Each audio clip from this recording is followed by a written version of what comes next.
Hello viewers, আসসালামু আলাইকুম। Welcome to PickPack. সম্পূর্ণ সত্য ঘটনার উপর নির্মিত কোনো একটা বাংলা সিনেমাও যে এই লেভেলের ভালো হতে পারে নিজে না দেখলে কখনোই বিশ্বাস হতো না। চলুন প্রেক্ষাপট দিয়ে শুরু করি। বর্তমান আফগানিস্তানে ক্ষমতায় আছে তালেবান। তারা ক্ষমতা আসার আগে এখানে আমেরিকা শাসন করত। তালেবানরা শক্তিতে একটু দুর্বল হলেও তারা বুদ্ধিতে ছিল তীক্ষ্ণ। তারা আমেরিকার বিভিন্ন সংস্থার পাঠানো এনজিও কর্মীদেরকে ধরে নিত, অপহরণ করে তারপর তাদের জীবনের বিনিময়ে মুক্তিপণ, বিভিন্ন সময় তাদের ধরা পড়া বড় বড় নেতাদের জামিন, এছাড়াও নানান ধরনের জিনিসপত্র চাইতো আর কি। এরকমই একটা ঘটনা নিয়ে আমাদের সবার প্রিয় আফরান নিশো ভাইয়ের একটা চরম সিনেমা বের হয়েছে। এবার আসুন মূল গল্পে আসি। একেবারে ওপেনিং সিনেই দেখানো হয় মরুভূমির মধ্য দিয়ে একটা গাড়িতে করে দুইজন জঙ্গি যাচ্ছে। তাদের গাড়ির পেছনে দুইটি লাশ, একটা হচ্ছে শাহজাহান ইসলাম নূর আর দ্বিতীয়টি একজন বিদেশি মহিলার, তিনিও সাংবাদিক। এই দুজনকে এরা মূলত অপহরণ করেছে। এইখান থেকেই ফ্ল্যাশব্যাকে দেখানো হয় নূরের গল্প। গ্রামের সহজ সরল মাঠে ঘাটে বড় হওয়া একটা ছেলে, খুব ভালো হাডুডু খেলতো, এলাকায় বেশ সুনাম ছিল। আপনারা হয়তো জেনে থাকবেন কাবাডি খেলতে গেলে কিন্তু প্রচণ্ড লম্বা দম লাগে। প্রতিপক্ষ যখন ধরে রাখে তখন ওই সীমানা সুইতে হলে কাবাডি কাবাডি কাবাডি কাবাডি বলতে থাকতে হয়। নূরের বেশ লম্বা দম ছিল। তো এই অত্যাচার সইতে না পেরে সাংবাদিক নারী মারা যাওয়ার কারণে মরুভূমির মাঝপথেই তাকে ফেলে রাখা হয়। আর নূরের জ্ঞান ততক্ষণ ছিল, তার ওই যে দম অনেক লম্বা, জীবন ছিল, তাই তাকে নিয়ে তারা রওনা হয়। চোখ বাঁধা, সমস্ত শরীরে নাকে মুখে রক্তের দাগ। তাকে যখন মরুভূমির মাঝে একটা আস্তানায় নিয়ে যাওয়া হচ্ছিল, গাড়ি থেকে নামানোর সময় সে বারবার বলতে থাকে ইংরেজিতে যে, ব্রাদার, কোনো একটা ভুল হচ্ছে।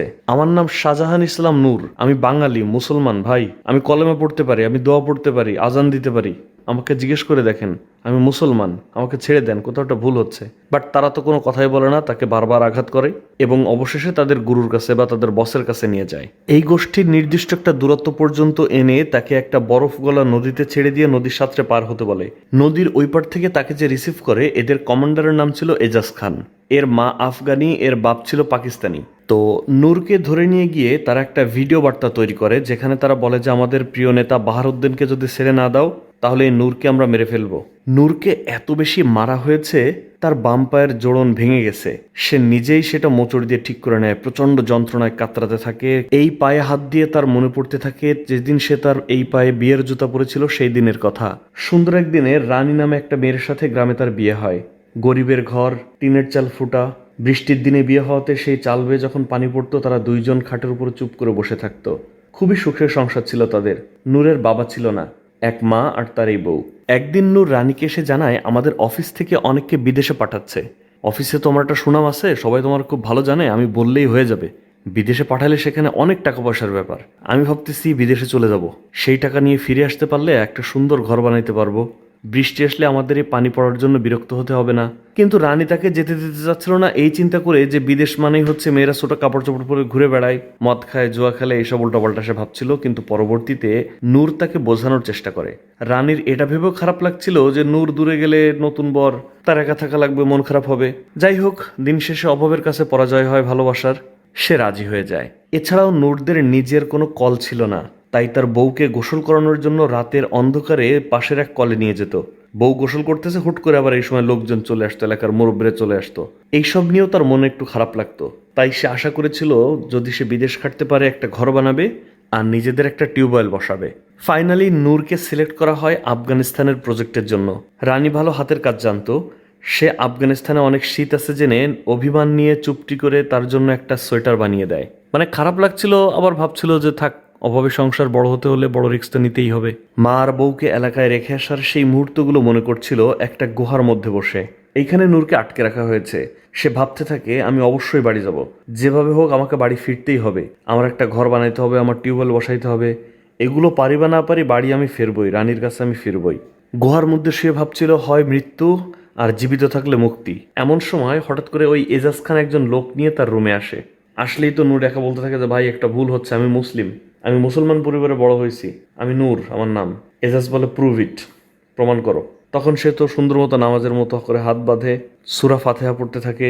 কিন্তু এজাজ যেন কি একটা মনে করে তার হাতে থাকা ছুরি দিয়ে নূরের প্যান্ট কেটে তাকে ল্যাংটা করে ফেলে। এজাজ তো পুরো শকড হয়ে দাঁড়ায় থাকে যে এটা কি হলো, একজন মুসলমান ভাই, আমি বলতেছি দোয়া পড়তেছি, আরও এরকম একটা কাজ করতে পারলো। তার সমস্ত কাপড় খুলে নিয়ে তাকে উলঙ্গ করে রেখে যায়। আবার কিছুক্ষণ পর ছোট্ট একটা বাচ্চাকে দিয়ে ওইসব কাপড় নূরের কাছে পৌঁছে দেয়। এই অবস্থায় নূরের হ্যালুসিনেশন হয়, সে দেখে রানী যেন এসে তার গায়ে হাত বুলিয়ে দিচ্ছে। কিছুক্ষণ পর নূরকে আবার পাহাড়ের উপরে আনা হয়। রাতে যখন অনেক ঠান্ডা পড়ে তখন তারা ফায়ার প্লেস মানে আগুন জ্বালিয়ে তার চারপাশে বসে আগুন সেকে।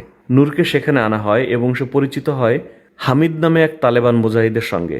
সে উচ্চশিক্ষা গ্রহণ করেছে, খুব ভালো ইংরেজি বলতে পারে, বয়স কম, এবং নূরের সঙ্গে মোটামুটি কথাবার্তা বলে, একটু ফ্রেন্ডলি সম্পর্ক হয় আর কি। হামিদকে যখন নূর এক্সপ্লেন করছিল যে ভাই আমি মুসলমান, আমার কোনো দোষ নাই, আমি কোনো অপরাধী না, আমি কিছু ভুল করি নাই, হামিদ বলে দেখো তুমি কি করো না করো, তুমি কি করছো সব আমরা জানি, তুমি তো নির্দোষ। ব্যাপারটা হচ্ছে তুমি একটা আমেরিকান এনজিওতে কাজ করো, তাই না? এই জন্য তোমাকে মূলত ধরে আনা হয়েছে, আমাদের ডিলিংস আমেরিকার সঙ্গে। তারপর হামিদ নূর এই আফগানিস্তানের এনজিওর যে শাখায় কাজ করে সেইখানকার একজনের ছবি তাকে দেখায়। সুজিত চরিত্রে অভিনয় করেছেন চঞ্চল চৌধুরী। সুজিতের ছবি দেখালে নূরের মনে পড়তে থাকে যে হ্যাঁ, সে তো খুব ফ্রেন্ডলি একজন মানুষ, অফিসে সবার সঙ্গে কোঅপারেট করে, আমাকে ওয়েলকাম করলো, মোটামুটি বলা যায় যে অফিসের সেকেন্ড বস। সুজিতই মূলত নূরকে নিয়ে গিয়েছিল তার কাজের ফিল্ডে। এই এনজিওর কাজ ছিল যুদ্ধবিধ্বস্ত হওয়ার কারণে ওই সকল এলাকায় যে সকল মানুষ বিপদে ছিল তাদেরকে এই এনজিও ঋণ দিত। সুজিত এবং নূর উভয়েই এই লোনকে আবার তুলে কোম্পানিকে বা অফিসে ফেরত দেওয়া, এটা ছিল তাদের দায়িত্ব। সুজিত তাকে নিয়ে যায় বিভিন্ন এলাকায়, দেখায় যে আমাদের এখানে এখানে ঋণ গ্রহীতা আছে, এখানে এর কাছে এত টাকা, ওর কাছে অত টাকা, এবং সে বলে শোনো এখানকার তো তুমি নতুন আসছো, সবকিছু বুঝবা না, আমাকে ডিল করতে দিও। নূর তো মনে করে না, এই সুজিত দত্ত মনে হয় এখানে 50 লাখ টাকা লোন তুলতে পারতেছে না, তার সুজিত দত্ত মনে হয় ঝামেলা আছে, উনি হয়তো কোনো সুবিধা নিচ্ছে, টাকা পয়সা মারি দিচ্ছে কিনা, আমাকে ব্যাপারটা ডিল করতে হবে। নূর ভাঙা ভাঙা ইংরেজিতে বলার চেষ্টা করে যে লোন, মানি, গিভ ব্যাক, এইগুলো শুনে ওই তালেবান খেপে যায়, বলে ওরা এখান থেকে দূর করো, আমাদের নেতার কাছে ধরায় দেওয়ার আগে ওর জীবন নিয়ে এখান থেকে সরে যেতে বলো। এখন এদেরকে তো খুব ভালো করে সুজিত চেনে, সে ঠান্ডা হয়ে বসেছিল, নূরকে থামতে বলে কিন্তু নূর থামতে চায় না। সে বলে এই মরিয়ামকে, এই যে এখানে মরিয়ামের নাম লেখা আছে ঋণ গ্রহীতা, ওই লোকের স্ত্রীর নাম ছিল মরিয়াম। সে তো এবার খুব খেপে যায় যে আমার স্ত্রীর নাম নিল কেন, দাঁড়া আমি ওকে মজা দেখাচ্ছি। এই বলে সেই লোক ওইখান থেকে রাগ করে চলে যায় কাকে যেন ডাকতে। সুজিত বলে ভাইরে তুমি কি করলা, তোমার যে বললাম আমি, আমার কথা শোনো, তুমি তো একটা ঝামেলা বাধাই দিলা। নূর বলে না, কিসের ঝামেলা, টাকা নেছে টাকা দেবে না উনি, আমাদের পাওনা টাকা আমরা সেটা চাইতে আসছি, কিসের ঝামেলা, কোনো ঝামেলা নাই। সে তো আসলে বুঝতে পারছে না এদেরকে। দেখা যায় ওই বৃদ্ধ 3জন তালেবানকে ডেকে আনছে একজন আমেরিকান বলে ওকে ধরায় দেওয়ার জন্য নূরকে। সুজিত তার বলে তুমি কি জোরে দৌড়াইতে পারো? ওকে কেন, ওই পারলে দৌড়াও, না পারলে তুমি মরো, বলে 2জন দৌড়াতে থাকে তালেবান থেকে বাঁচার জন্য আর কি। এই ঘটনা মনে পড়ে যায় এবং সে হামিদকে বলে, হামিদ বলে দেখো তোমার হাতে 7 দিন সময় আছে, তুমি তোমার আমেরিকান কোম্পানিকে বলো আমাদের নেতা বাহারউদ্দিনকে ছেড়ে দিতে, তাহলে আমরাও তোমাকে 7 দিনের মাথায় ছেড়ে দিব। আর যদি আমাদের নেতাকে না ছাড়ে তাহলে তোমার বাঁচার কোনো সুযোগ নেই। এই যে সুজিত, এই সুজিত তো তোমার ঘনিষ্ঠ, সে তো এখানকার লোকাল কোলাবোরেটর, তার সাথে যোগাযোগ করো, যোগাযোগ করে তুমি তাকে বলো যে এই অবস্থা। তো এই ভিডিও বার্তা তো ওরা আসলে পাঠাইছেই, অনলাইনে প্রকাশই করছে। 7 দিন সময় দেওয়ার পর দিন 6ষ্ঠ দিন আমেরিকার কাছে এই তথ্য যায়। তারা অতটা গুরুত্ব দেয় না যে এই কোন একজন এমজিএ কর্মীরে ধরে রাখছে, তো তারা তাদের চেকলিস্টে রাখে কিন্তু অতটা গুরুত্ব দেয় না। আরো একদিন পার হয়ে যায়। 5ম দিন বাংলাদেশে এই কোম্পানির যে প্রধান মিল্লাত, তার নাম আবুল হায়াত এই চরিত্রে অভিনয় করেছে। তো মিল্লাতকে তার একজন পার্সোনাল অ্যাসিস্ট্যান্ট বলে যে স্যার আমাদের ওই যে এক সেন্টারে কাজ করতো একজন কর্মী, নাম নূর, ওর একজন বউ আছে আর মা আছে বাসায়। মিল্লাত বলে ঠিক আছে, ব্যাপারটা মাথায় রাখলাম, বলে মুখে কিন্তু সে আসলে মাথায় রাখে না। নূরের এই খবর যখন গ্রামে চলে আসে তখন তার গ্রামের যে ব্রাঞ্চ ম্যানেজার মানে ওই এনজিওর যে ম্যানেজার, তাকে তো সবাই ঘিরে ধরে, নানান রকম প্রশ্ন করতে থাকে, কিভাবে কি হচ্ছে না হচ্ছে, তারে বাঁচানো যাচ্ছে না কেন, এইসব নানান ধরনের কোশ্চেন করতে থাকে। সে তো কিছুই বলতে পারে না, সামান্য একজন ব্রাঞ্চ ম্যানেজার, এসব বড় বড় ব্যাপার তো তার মাথার উপর দিয়ে যাচ্ছে। সবাই খুব দুশ্চিন্তায় থাকে যে সে বেঁচে আছে না মরে গেছে, কোনো খবরই জানতে পারছে না, এই নিয়ে সবাই উদ্বিগ্ন ছিল। আরো একদিন পার হয়ে যায়, বাকি মাত্র 4 দিন। তখন তারা আরো একটু ভিডিও বানায় যে আর মাত্র 4 দিন সময় আছে, নূরকে আমরা শেষ করে ফেলবো যদি আমাদের বাহারউদ্দিন ভাইকে ফেরত না দেওয়া হয়। নূর তখন পেছন দিয়ে চিৎকার করে ওঠে যে আমি বাংলাদেশি, আমার নাম শাহজাহান ইসলাম, নূর আমাকে বাঁচান। এরপর বাহারউদ্দিন জঙ্গিকে দেখানো হয়, তাকে আমেরিকানরা আটকে রেখেছে কারণ আমেরিকানদের বিরুদ্ধে সে যুদ্ধ সংগঠিত করছিল। তাকেও আমেরিকানরা অমানবিক পাশবিক অত্যাচার করতেছিল, কিন্তু সে কোনো প্রকার মুখ খুলছিল না, কোনো তথ্যই দিচ্ছিল না, তাই তাকেও তারা ছাড়তে পারছিল না। আরো একদিন কেটে যায়, সময় বাকি 3 দিন। নূরকে যে গুহার মধ্যে আটকে রাখা হয়েছিল সেখানে একটা কবুতর উড়ে আসে হঠাৎ করে। নূর কবুতরটাকে হাতে নিয়ে বলে আমার আর 3 দিন সময় বাকি আছে, তুই যা উড়ে বাংলাদেশে আমার বউরে গিয়ে বলবি 3 দিন পর আমি বাড়ি আসতেছি, আমাকে বাড়ি যেতেই হবে। 2 দিন মাত্র সময় বাকি, মানে পরদিন হঠাৎ করে রেডিওতে খবর আসে যে তারা বাহারউদ্দিনকে খুন করে ফেলেছে, মানে আমেরিকা বাহারউদ্দিনকে ফেরত দেওয়া তো দূরে থাক, মেরে ফেলছে। এই শুনে তো ওই জঙ্গিদের মাথা আরো গরম হয়ে যায়, তারা সিদ্ধান্ত নেয় নূরকে মেরে ফেলবে। এজাজ তো পিস্তল নিয়ে সরাসরি নূরের কাছে চলে যায়, সে তো নূরকে গুলি করবে পিস্তল ঠেকায়। অমনি তার ওয়্যারলেসে একটা সংবাদ আসে যে এজাজ তাড়াহুড়ো করে কিছু করো না, এজাজ একটা ফাঁকা গুলি করে রাগ করে সেখান থেকে চলে যায়। তার সাথে থাকা সাগরিদ নূরকে জানায় যে বাহারউদ্দিনকে মেরে ফেলা হয়েছে, সেও চলে যায়। নূর তো আরো হতাশ হয়ে যায় যে হায় রে, যার মুক্তিপণের জন্য আমাকে এতক্ষণ বাঁচিয়ে রেখেছে সে ডেড, তার মানে তো আমি এখন ভ্যালুলেস, ওদের সব জায়গাটাকে এগুলো চিনে গেছি, আমাকে তো মনে হয় আর বাঁচায় রাখবে না। সংখ্যা আরো বেড়ে যায়। আর মাত্র একদিন বাকি। পরদিন যখন তার গুহার মধ্যে ছোট্ট সেই বাচ্চাটি তাকে খাবার দিতে আসে, সে আগে থেকে প্রস্তুত রাখা একটা পাথর দিয়ে বাচ্চাকে পেছন থেকে আঘাত করে এবং ওই গুহার চাবি সে নিয়ে নেয়। তারপর ওইখান থেকে পালানোর চেষ্টা করে। সময়টা ছিল খুব ভোর, মানে মোস্টলি ওই ফজরের নামাজ পড়ার পরে যে একটা আরামদায়ক ঘুম সেটা ঘুমাচ্ছিল। এই সুযোগে নূর হালকা অন্ধকার পেয়ে গুহা থেকে পালিয়ে মরুভূমির মধ্যে হাঁটতে থাকে। অনেক দূর হাঁটতে হাঁটতে কিছুক্ষণ পর সূর্য উঠে যায়। তার তো এমনিতেই সমস্ত হাতে পায়ে রক্তাক্ত অবস্থা, কাটা ইনজুরি, তার উপর আবার মরুভূমির পথ, কতটুকুই বা আগাবে। খুঁড়িয়ে খুঁড়িয়ে কিছু দূর আগানোর পর সে তো পানির পিপাসায় এক জায়গায় পড়ে থাকে। আর জ্ঞান ফিরতেই দেখে এজাজ সেখানে পৌঁছে গিয়েছে, তার সামনে দাঁড়ানো। তাকে আঘাত করে ওইখান থেকে আবার তুলে নিয়ে আসে। এরপর আসে চূড়ান্ত দিন। নূরকে আজকে তারা মেরে ফেলবে। মৃত্যুর আগে তাকে 2 বালতি পানি দেয় গোসলের জন্য। সে গোসল করে, নামাজ পড়ে, সৃষ্টিকর্তার কাছে দোয়া করে। তারপর তার স্ত্রী রানীর বানানো সেই সোয়েটারটি গায়ে দিয়ে সে প্রস্তুত হয়ে তাদের সাথে বের হয়। নূরকে চোখ খোলার পর দেখে সে একা না, আরো 2 জন আছে এবং একটা অদ্ভুত কায়দায় তাদের মৃত্যু হবে। সেখানে একটা গাধা ছিল, ওই গাধার পিঠে এক একজনকে উঠানো হবে। তারপর গাধাটি পিঠে ওঠার পর ঘুরতে থাকবে। গাধাটি ঘুরতে ঘুরতে ঘুরতে ঘুরতে যেখানে গিয়ে থামবে বা যখনই থামবে, একজন জল্লাদ ছিল, তার হাতে বিরাট এক ধারালো তরবারি, এক কোপ দিয়ে তার গলা নামিয়ে ফেলবে। প্রথম জনকে যখন কতল করা হয়, এই দৃশ্য দেখে নূর তো সহ্য করতে পারে না, কারণ এই ধরনের দৃশ্য সে তো আগে কখনো দেখা তো দূরে থাক, ভাবেও নাই। তো প্রথম জনকে কতল করার পর দ্বিতীয় নাম্বার সিরিয়ালে আসে নূর। সে তো গাধার পিঠে উঠেই গাধাটাকে জড়িয়ে ধরে আর মনে মনে দোয়া করতে থাকে, ভাই তুই আমার বাঁচা ভাই। সে তো গাধার পিঠে উঠেই গাধাটাকে জড়ায় ধরে আর দোয়া করতে থাকে সৃষ্টিকর্তার কাছে, আল্লাহ আমার তুমি বাঁচাও, আল্লাহ তুমি আমার মাফ করে দাও, আল্লাহ আমি কোনো অপরাধ করিনি আল্লাহ। তখন হঠাৎ মনে পড়ে তার বউ তাকে বলেছিল যদি কখনো বিপদে পড়ো দোয়া ইউনুস পড়বা। সে দেখছে আমার তো আর কোনো আশা নাই, ভরসা নাই, তো সে দোয়া ইউনুস পড়তে থাকে। প্রথমে আস্তে আস্তে, ধীরে ধীরে, জোরে জোরে জোরে জোরে পড়তে থাকে। তো নূর তো দোয়া পড়ছিল আর দেখে যে গাধা থামছেই না। সে তো অনেকক্ষণ বেঁচে গেছে। নর্মালি এতক্ষণ ধরে গাধা চলে না, বা এতক্ষণ ধরে গাধার হাঁটার কথা না ওকে নিয়ে। এটা দেখে সবাই অবাক হয়ে যায়। সবাই ভাবতে থাকে যে কি ব্যাপার, কি হলো, এবং খেয়াল করে যে এই লোক দোয়া পড়তেছে এবং গাধা দৌড়াচ্ছে। খানিকটা যাওয়ার পর নূর তো ভীষণ খুশি হয়ে গাধাকে জড়ায় ধরে, তারপরে এসে জোরে জোরে পড়তে থাকে। কিন্তু একটুখানি হাঁটার পরই গাধারও কষ্ট হয়ে যায়। সে দাঁড়িয়ে পড়ে। জল্লাদ যেই তরবারিটা উঁচু করেছে তাকে একটা কোপ দিবে, অমনি গাধা আবার হাঁটতে শুরু করে। নূর তো আরো জোরে জোরে চিৎকার করে কাঁদতে থাকে আর দোয়া ইউনুস পড়তে থাকে। সবাই অবাক হয়ে যায় এবং খানিকক্ষণ পর যখন সবাই অতিষ্ঠ হয়ে যায় যে কি ব্যাপার, গাধা তো থামেই না, এই মুহূর্তে ওই তালেবানি একজন বিচারক সে দূর থেকে বলে, থামো, ওকে ছেড়ে দাও, ও নিশ্চিত আল্লাহর প্রিয় বান্দা, তা না হলে ও আজকে এভাবে বেঁচে যেত না, ওকে আর খুন করার দরকার নাই, ছেড়ে দাও। তো আল্লাহর বান্দা হিসেবে ভূষিত হওয়ার কারণে ওইখানকার সব তালেবানরা তো চেয়ার করে ব্যাপারটাকে, নূরকে এসে জড়ায় ধরে, নূরকে তাদের নিজেদের ভালো পোশাক দেয়, সেভাবে নিজেদের মতো করে সাজায় এবং তারপর নূরকে নিয়ে তারা তাদের অরিজিনাল গ্রামে যায়। হামিদ তাকে জানায়, আমরা এরকম যাযাবরের মতোই ঘুরি, কিন্তু সামনে ঈদ তো, তাই আমরা সবাই যাচ্ছি আমাদের গ্রামে, তোমাকেও নিয়ে যাচ্ছে আমাদের এলাকায়। এদিকে নূরের স্ত্রী রানী, সে তো মনটা ছটফট করছিল, তার কোনো কিছুই ভালো লাগছিল না, কি হবে না হবে, কেউ কোনো উদ্যোগ নিচ্ছে না। 7 দিন পার হয়ে গেছে, কোনো খবর নাই। এলাকার ম্যানেজারকে শত বলেও কোনো কাজ হচ্ছে না। সে একাই রওনা করে ঢাকার উদ্দেশ্যে। ম্যানেজার তাকে বলে, দেখো এখন তো ঈদের ছুটি, তুমি তো গিয়ে কাউরে পাবা না রে বোন, আমি তোমার বলি শোনো, ঈদটা চলে যাক, তারপরে আমি না হয় তোমার খুলনায় দিয়ে আসবো না।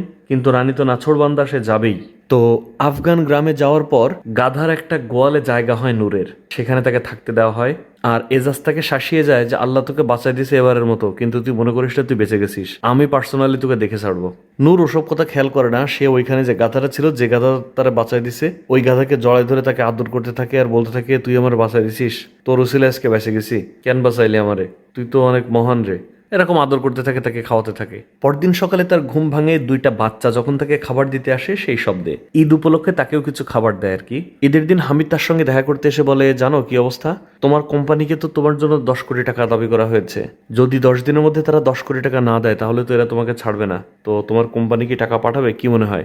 নূর বলে, আমার কোম্পানি টাকা পাঠাবে কিনা তা তো আমি বলতে পারি না, তবে আমি চেষ্টা করে দেখতে পারি। তুমি আমাকে একটা সুযোগ দাও, সুজিত দার সাথে আমার একটু দেখা করায় দাও, আমি সুজিত দাকে বলি, সুজিত দা অনেক ভালো মানুষ, উনি হয়তো ম্যানেজ করতে পারবে। হামিদ তাকে বলে, চলো নামাজ পড়ে আসি। যাওয়ার পথে নূর তাকে বোঝাতে থাকে, তোমরাও কোরবানি দিচ্ছ, আমরাও কোরবানি দেই, কিন্তু আমরা তো কোরবানি দেই মনের পশুত্বকে দূর করার জন্য। তোমরা কোরবানিও করো, আবার মুসলমান হয়ে মুসলমানকে হত্যাও করো, তোমার মনের পশুত্বকে কি কোরবানি দিতে পারো না?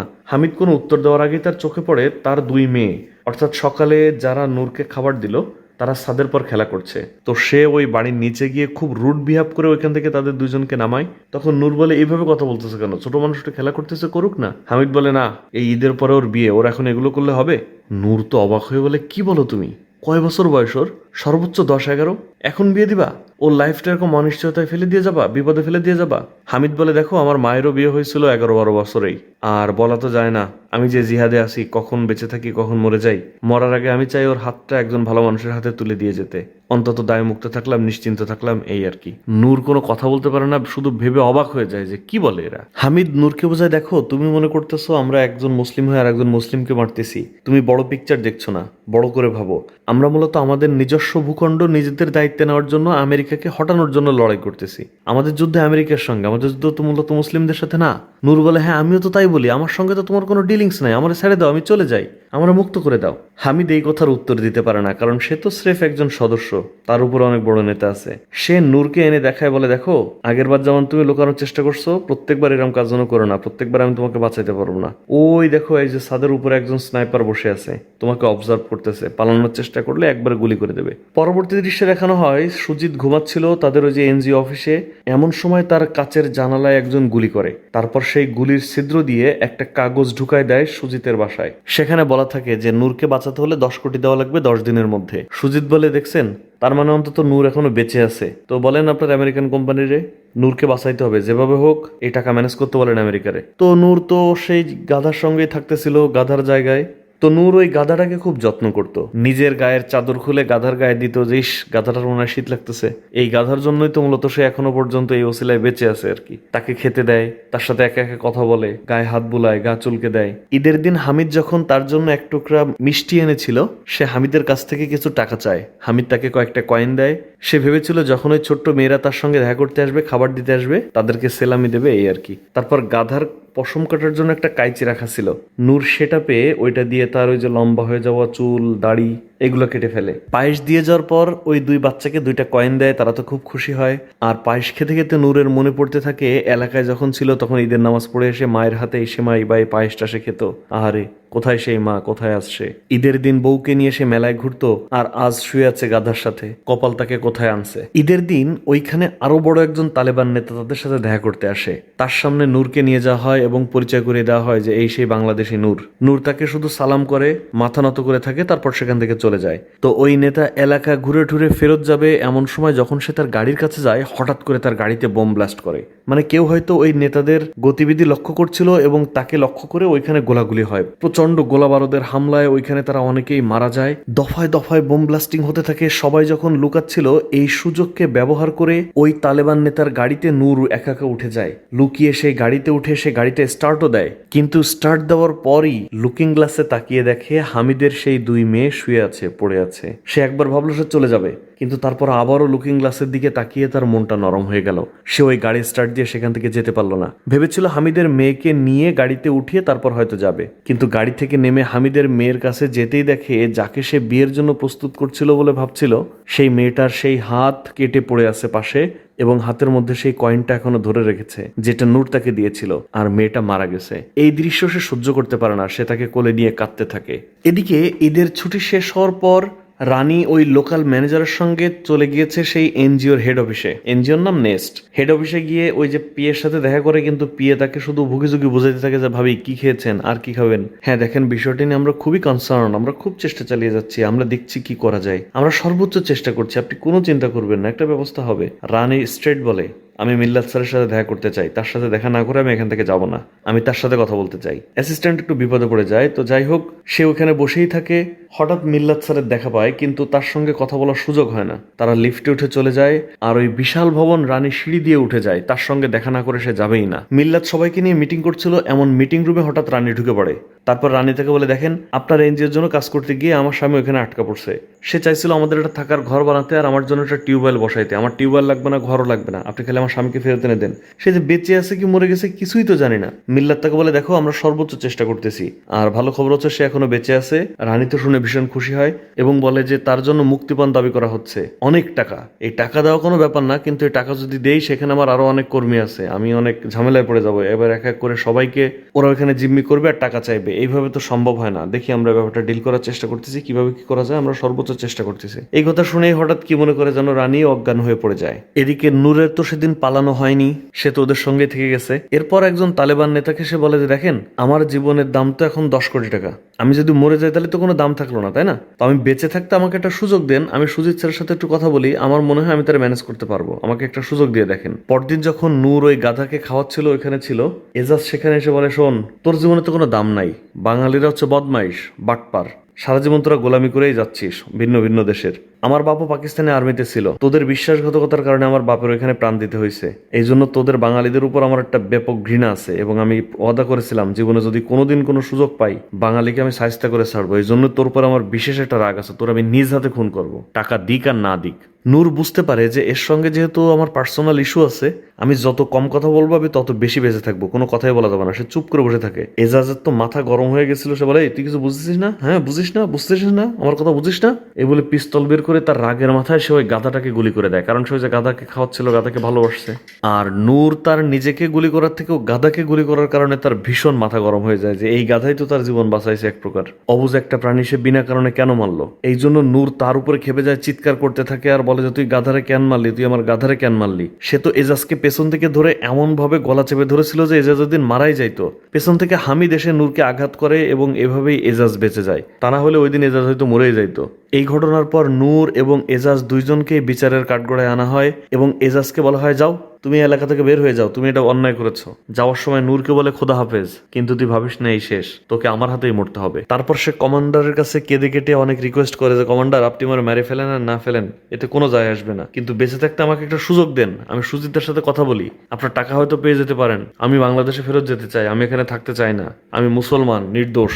তো পরদিন নূরকে সুজিতের সঙ্গে দেখা করাতে নিয়ে যায় একটা মরুভূমির এক জায়গায়। সুজিতকে ধরে আনা হয় চোখ বেঁধে, নূরকেও চোখ বেঁধে ধরে আনা হয়, তারপর দুজনকে সাক্ষাৎ করায়। নূরকে দেখা মাত্রই সুজিত এসে বলে যে ভাই তুমি এখনো বেঁচে আছো, ভাই তুমি কেমন আছো ভাই। তারপর কেঁদে দেয় আর বলে আমেরিকা থেকে আমাদের সবার অ্যাকাউন্ট সিজ করা হয়েছে, আমাদের কাছে কোনো টাকা পয়সা নাই, এখান থেকে কোনোভাবে তোমার মুক্তি করতে পারতেছি না ভাই, কি যে করি তোমার জন্য কিছুই বুঝতে পারতেছি না, আমার খুব খারাপ লাগতেছে ভাই। নূর তখন বলে দাদা আপনি কোনো চিন্তা করেন না, আমার কাছে টাকার একটা হিসাব আছে, আমার যে কম্পিউটার ওইখানে গিয়ে দেখেন পাসওয়ার্ড আছে রানী বাংলাদেশ 543, ওইখানে সব লোনের হিসাব আছে, টাকা আছে কোথায় সে সব কিছু তথ্য আছে, আপনি ওইখানে গিয়ে ওইটা খুলে ওই টাকাটা ম্যানেজ করেন। আমি 53 দিন যেহেতু এখানে টিকে গেছি, 1000 দিনও যদি টিকতে হয় আমি টিকে যাবো ভাই, আমি সহজে মরতেছি না, আপনি জান ওই টাকাটা যদি পারেন ম্যানেজ করেন। সুজিত বলে ভাই দুনিয়ায় এত মানুষ থাকতে তুমি আমার নামটা নিছো, তুমি আমার এত বিশ্বস্ত মনে করছো, আমার জীবন দিয়ে হইলেও আমি এই বিশ্বাসের মর্যাদা রাখবো ভাই, তুমি কোনো চিন্তা করো না।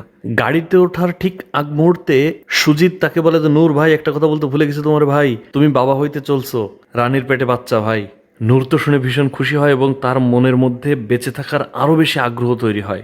সম্পূর্ণ সিনেমা জুড়ে আসলে যেটুকু না গল্প, তার থেকে চরম চরম মাত্রায় চলে গেছে এদের অভিনয়, এদের এক্সপ্রেশন।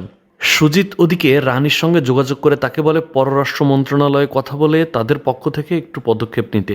রানী চলে যায় পররাষ্ট্র মন্ত্রণালয়ে সেখানে কথা বলতে, আর এদিকে সুজিত তার অফিসে এসে তার অফিসের বস সহ সহকর্মী সবাইকে বোঝাতে থাকে যে দেখো আমাদের সব অ্যাকাউন্ট ফ্রিজ করে দিয়েছে ঠিক আছে, কিন্তু আমাদের স্যালারি অ্যাকাউন্ট তো ফ্রিজ হয় নাই, আমরা প্রতি মাসে টাকার জন্য অপেক্ষা করি, আর নূরের পরিবার অপেক্ষা করতেছে শুধুমাত্র নূরের জন্য, কোনো টাকার জন্য না। তা আমরা কি নূরের জীবনের বিনিময়ে আমাদের কিছু টাকা আমরা স্যাক্রিফাইস করতে পারি না? তারপর সকল কর্মীরা সম্মত হয় যে হ্যাঁ আমাদের সবার 1 মাসের স্যালারি আমরা দিয়ে দেবো, আর সবাই মিলে যে যত জায়গা থেকে যত গ্রাম থেকে সম্ভব কালেকশন করে ওই সব কালেকশনের টাকা আমরা এনজিও কে না দিয়ে নূরকে বাঁচানোর জন্য দেবো, যা হয় পরে হবে। তো সুজিত তার মতো করে টাকা কালেকশনের চেষ্টা করে, আর এদিকে রানী এসে দোরগোড়ায় বসে থাকে যে কখনো সে একটু পররাষ্ট্র মন্ত্রণালয়ের সঙ্গে কথা বলতে পারে। কিন্তু রানীর মতো একজন সাধারণ মানুষকে কোনোভাবেই মন্ত্রণালয়ের হেড অফিসে ঢুকতে দিচ্ছিল না। তাকে দেখে এক সাংবাদিক বলে যে আমি আপনাকে প্রায় দেখছি এখানে বসে থাকেন, চেষ্টা করেন, কি হয়েছে, কাহিনী কি? রানী তাকে জানায় যে আমি শাহজাহান ইসলাম নূরের স্ত্রী, আমার স্বামী যে আফগানিস্তানে আটকে আছে। বলে হ্যাঁ আমি শুনছি, তো কি অবস্থা, ওনার আপডেট কি? রানী তাকে সব খুলে বলে। এরপর তাকে যেতে না দিলেও সাংবাদিকের তো অ্যাক্সেস আছে। সাংবাদিক যখন পররাষ্ট্র মন্ত্রণালয়ের প্রেস কনফারেন্সে ছিল তখন সে রানীর হয়ে ওই কোশ্চেনটা করে যে আমরা জানি এরকম নূর আটকে আছে, আমাদের বাংলাদেশের ছেলে, তাকে বাঁচানোর জন্য কি পদক্ষেপ নেওয়া হয়েছে।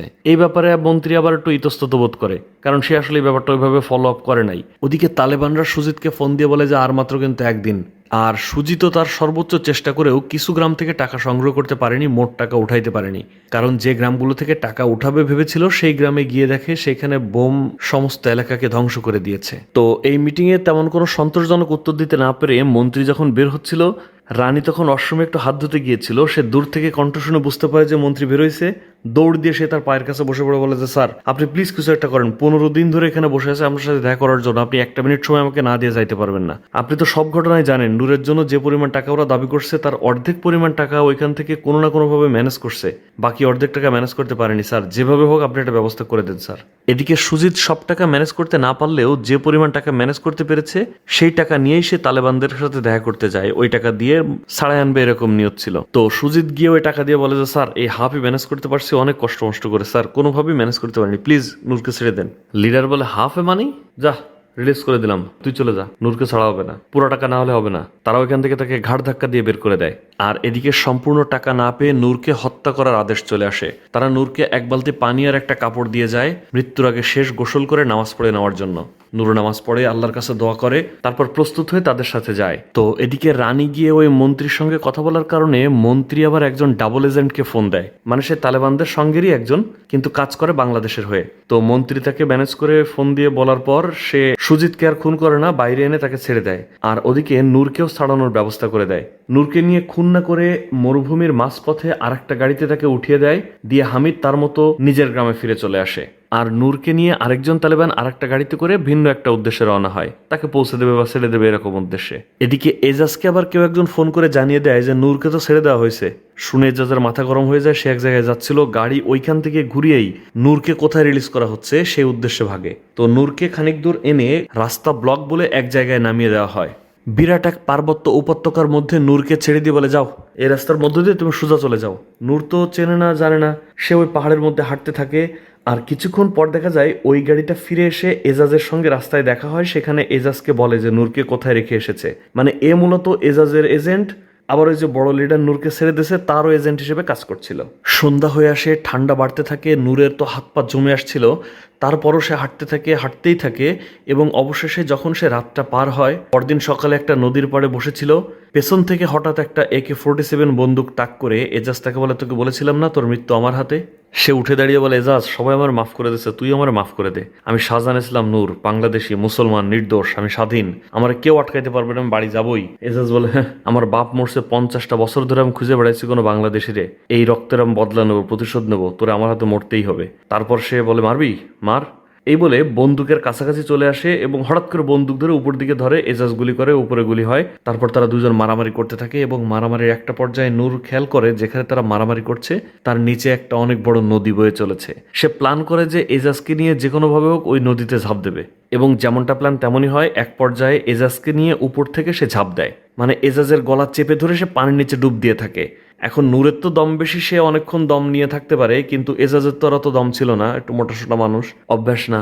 এজাজ ওখানে জ্ঞান হারিয়ে ফেলে বা প্রায় মারা যায়। তারপর এজাজকে ছেড়ে দিয়ে নূর সামনে চলে যাচ্ছিল, কিন্তু হঠাৎ করে সে তো বলে যে খুব মানবিক, আবার ফেরত এসে উল্টো এসে এজাজের হাত ধরে টানতে টানতে সে ওই নদীর সাঁতরে এক পাড়ে গিয়ে ওঠে। তারপর এজাজকে পাড়ে রেখেই সে একা একা মরুভূমি বেয়ে হাঁটতে থাকে। অনেক কষ্ট হয়ে যায়, অনেক ক্লান্ত হয়ে যায়, বারবার পড়ে যায় এবং তখনই যেন ইন্সপায়ারেশন হিসেবে রানী তার সামনে এসে হাতছানি দিয়ে বলে যে আসো, আরেকটু আগে আসো, আরেকটু আরেকটু।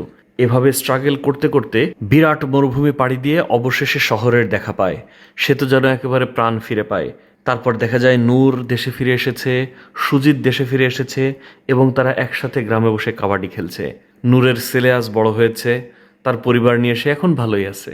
এইটা মূলত 2005 সালের 5 ডিসেম্বর চাকরির সুবাদে আফগানিস্তানে গিয়েছিলেন বাংলাদেশি এনজিও কর্মী নূর ইসলাম, তার ঘটনা।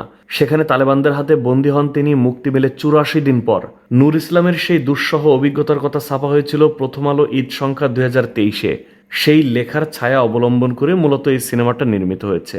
বাস্তবিক অর্থেই সেই নূর ইসলাম এখন স্ত্রী সন্তান নিয়ে ভালোই আছে। তো দর্শক, এই ছিল দম সিনেমার গল্প। আসলে গল্পের থেকে যদি সম্ভব হয় আপনারা নিজে থেকে দেখতেন, এটা অভিনয়টা দেখতেন, দৃশ্যগুলো দেখতেন, খুবই মজা পেতেন। যদি সম্ভব হয় দেখবেন। কথা হচ্ছে পরবর্তী কোনো ভিডিওতে। সে পর্যন্ত ভালো থাকবেন, সুস্থ থাকবেন, পিকপ্যাকের সাথেই থাকবেন। আল্লাহ হাফেজ।